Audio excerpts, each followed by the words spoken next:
Have you ever pondered the existence of God and wondered what role science plays in understanding it? In the realm of science, the concept of providing empirical proof for the existence of God remains a highly contentious and debated topic. Science primarily deals with observable phenomena and natural explanations.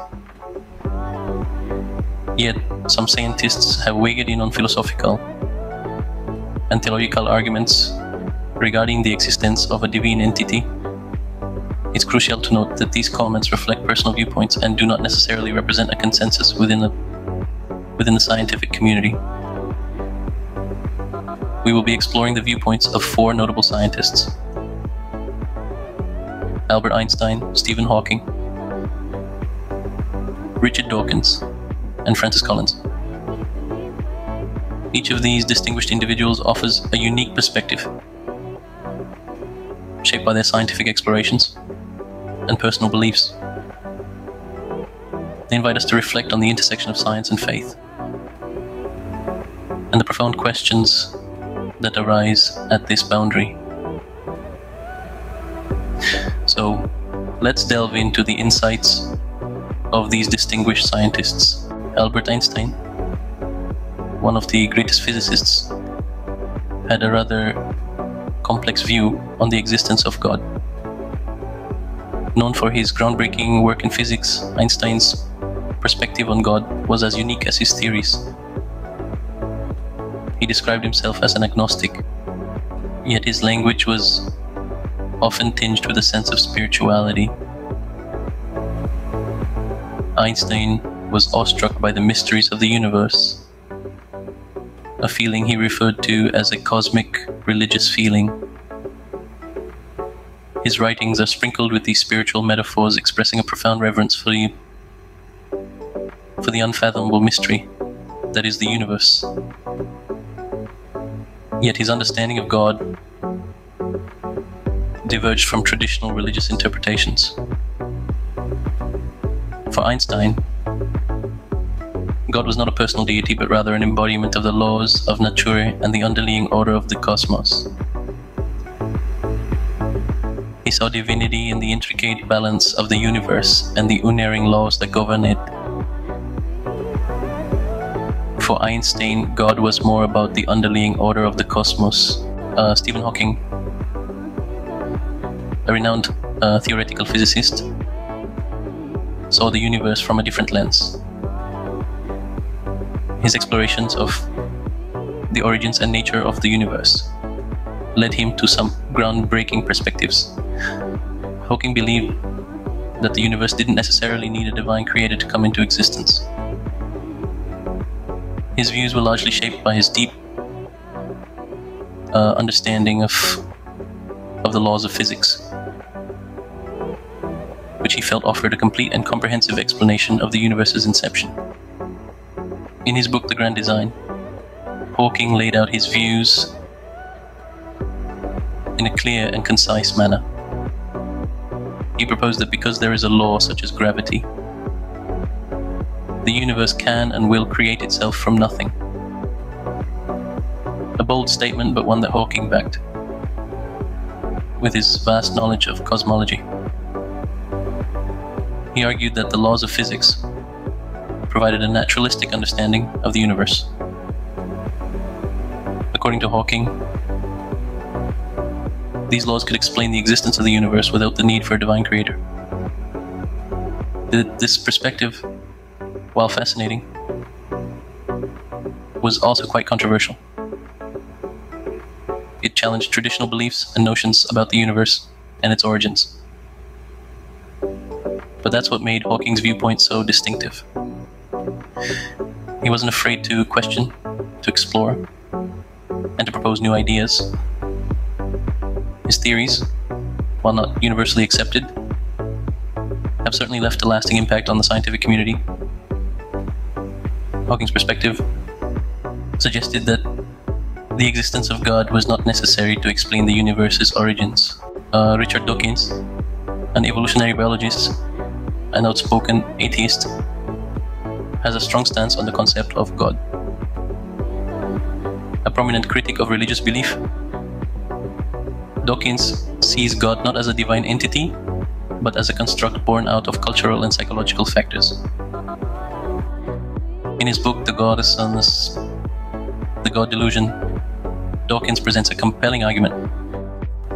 He posits that our understanding of reality should be shaped not by faith or religious doctrine, but by empirical evidence and rational thought. His perspective reflects a staunch commitment to the principles of science and skepticism towards the supernatural. Dawkins contends that religious belief, including belief in God, is not a product of empirical evidence, but rather a byproduct of cultural and psychological influences. These influences, he suggests, have shaped our perception of reality, leading to the widespread acceptance of a divine entity.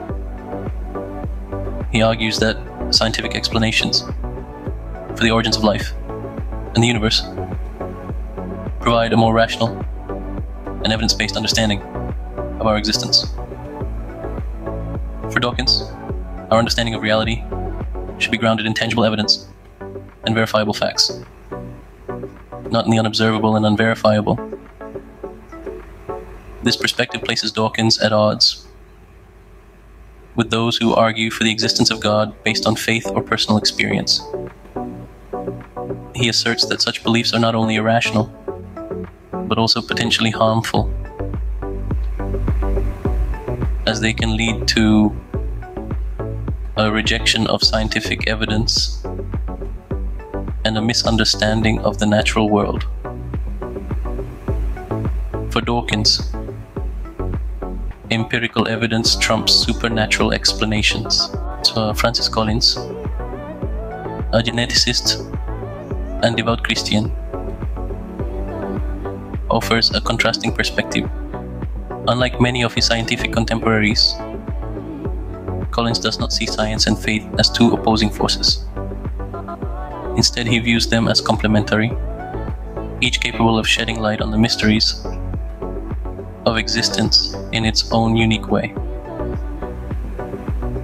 Collins has been a driving force in the field of genetics, leading the Human Genome Project. His work in mapping the human genetic code has given us invaluable insights into the blueprints of life. Yet alongside his scientific pursuits, Collins has maintained a deep Christian faith. This faith, rather than contradicting his scientific understanding, enriches it. In his book, The Language of God, Collins presents a compelling case for the existence of a divine being. He draws upon the evidence of the universe's fine-tuning, the intricate balance of physical constants that allow life to exist. This, he argues, points towards a designer, an entity that set the stage for the universe as we know it. But Collins' argument doesn't stop at the cosmos. He also delves into the human heart, the moral law etched within us. This moral law, he believes, transcends mere social norms or evolutionary advantages. It is a beacon, guiding us towards altruism, justice, and love. Collins posits that this universal moral compass, shared across cultures and societies, hints at a divine author. Indeed, for Collins, science is not a tool to disprove God, but to uncover the workings of his creation. He sees the hand of God not in the gaps of our understanding, but in the very laws of nature we've come to understand. In his perspective, the beauty of the universe, from the spiraling galaxies to the DNA helix, speaks of a divine artist, a creative force that transcends the physical world. In conclusion, Collins advocates for a harmony between scientific inquiry and religious conviction. He invites us to marvel at the mysteries of existence through both the lens of faith and the microscope of science, recognizing that both can lead us to profound truths about our world and ourselves.